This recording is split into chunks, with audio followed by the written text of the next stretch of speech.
Қайырлы күн барлықтарыңызға. Мен бүгін өзімнің сабақ бере алмайтындығым туралы мойындадым ата-ананың алдында. Бұл қалай? Мойындау негізі өсу алдындағы алғашқы қадам. Сен мойындау арқылы жалпы өзіңнің білмейтін тұстарыңды білесің. Және де оған үйренуге сізге жол ашылады.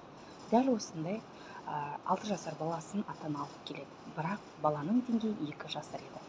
Диагностика барысында мен оның 2 жасар екенін біліп, мен оны оқыта алмайтынымды айтамын. Бірақ ата-ана өтінгеннен кейін жоқ, 2-3 сабақ көрсін, одан кейін мен ары қарай қабілетіңіз жетпесе, ары қарай оқытарсыз.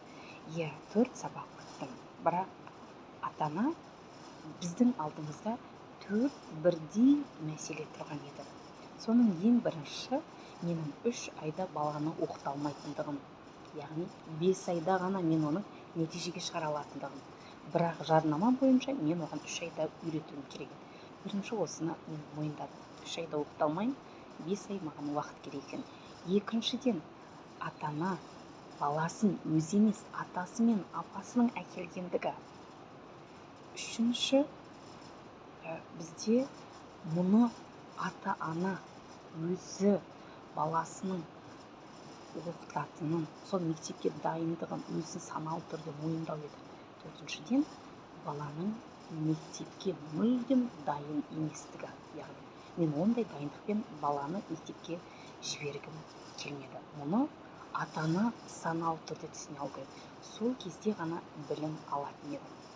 Сонымен осының бәрінен айтқаннан кейін ата-ана жоға, мен сіздің ақшаңызды көбейтейін, күніңізді көбейтіңіз деген сияқты ұсыныстар жасалды. Алайда мен басқа нәрседен көздедім. Неге? Бірінші, ата-ана саналы түрде өзі мойындамай, бала жүйелі білім ала алмайды. Алланың қалауымен енді бір плюсы да минусы да бар, бірақ мен былай деп дұға еттім. Я Алла, мына баланың ата-анасы өзі саналы түрде баласын маған өзі алып келсе екен. Ата-анасын мен көріп, одан кейін ары қарай сол кісілер мойындағаннан кейін мына бала да жалпы білімді дұрыс жүйелі алады, мені түсінеді деп. Алланың қалауымен мен келесі әр сенбі оқытамын ғой. Сенбі күні апасы емес, әкесі әкеліп тұрып оқушыны. Мен таңғалып, апа қайда? Апа больницаға жатып қалды. Қалай больницаға жатып қалды? Ол кісі аппендицит болды дейді. Мен таңмын. Сіз папасыз ба? Точно папасыз ба? Я не точно.